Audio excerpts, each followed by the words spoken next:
Let's move on to retail and business groups who have joined the Australian Medical Association now, raising concerns about the disruption that will be caused by that September the 22nd public holiday to mourn the Queen's death. To discuss this and more, I'm joined by Andrew McKellar, the Australian Chamber of Commerce and Industry CEO. Thanks for joining us, Andrew. First up, do you believe that the public holiday is warranted, or are you worried that it's unnecessary and will cause too much disruption for business?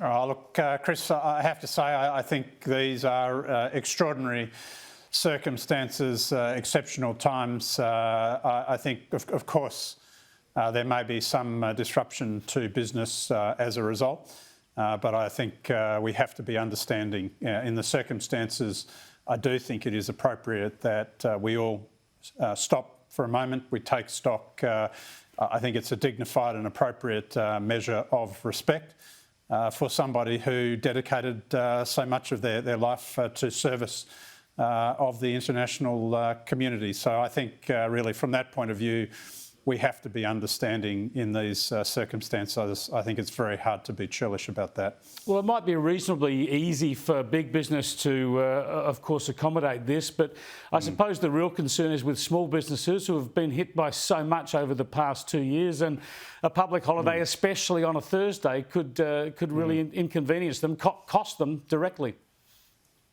Well, look, and certainly there are some that are saying that and highlighting that point.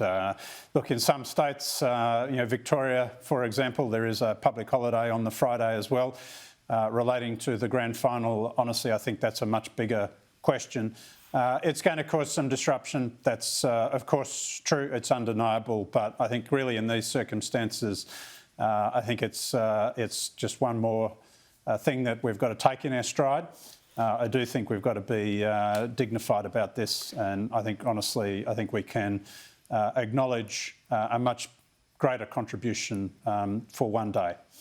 Yeah, well, we will see. I mean, I would have thought Victoria is interesting. As you say, they already have that grand final parade public holiday on Friday, so they'll get a 4-day weekend. But therefore, the National Day of Mourning being on a Thursday, you're going to be a temptation right around the country for people to take a 4-day weekend. Maybe for small businesses' sake, it might have been better to have it on the Monday.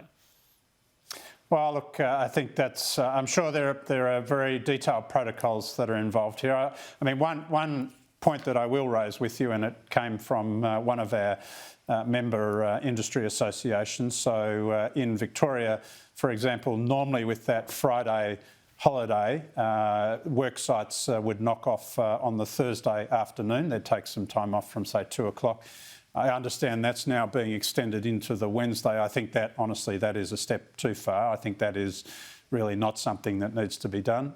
If you're getting the whole of Thursday off, take the Thursday off. If you've got Friday as well, then I think that's a pretty good deal. But it's got that, I think, taking some of the Wednesday as well, I think that's really going to cause a lot of disruption to many trades and businesses who are struggling to make a dollar at this point in time. I think that is too much.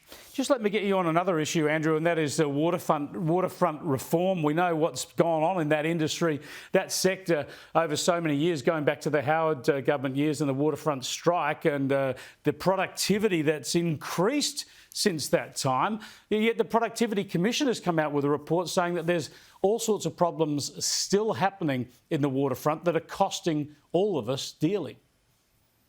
Well, that's right. I think it's a very important report that the Productivity Commission has produced. It's a draft report at this stage, but it highlights the fact that one of the real constraints that we have in terms of our economic performance is in our ports.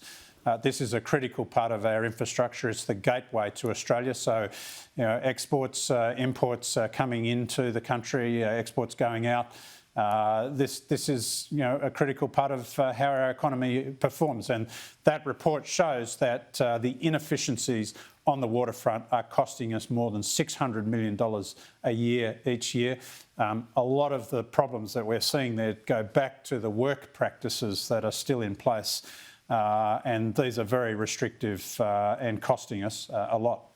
Well, you wouldn't be holding out hope for much reform, though, under a new Labor government when you need to tackle some of the union conditions on the waterfront. Well, this is going to be the challenge. I mean, we've seen in the past, Labor governments in the past, Hawke and Keating, really setting the benchmark. We do need to have a strong level of ambition here. It is a critical part of our economic performance. We really have to, I think, be ambitious in undertaking some reforms here to make our waterfront work more effectively. We've got to take out some of these crazy restrictions that are in place at the moment. And we've got to improve our productivity. That's one of the key challenges we face. So I think whatever stripe of political colour the government is, I think they've got to be prepared to look at these tough challenges. Andrew, thanks for joining us. Thanks very much, Chris. Andrew McKellar there from the Australian Chamber of Commerce and Industry.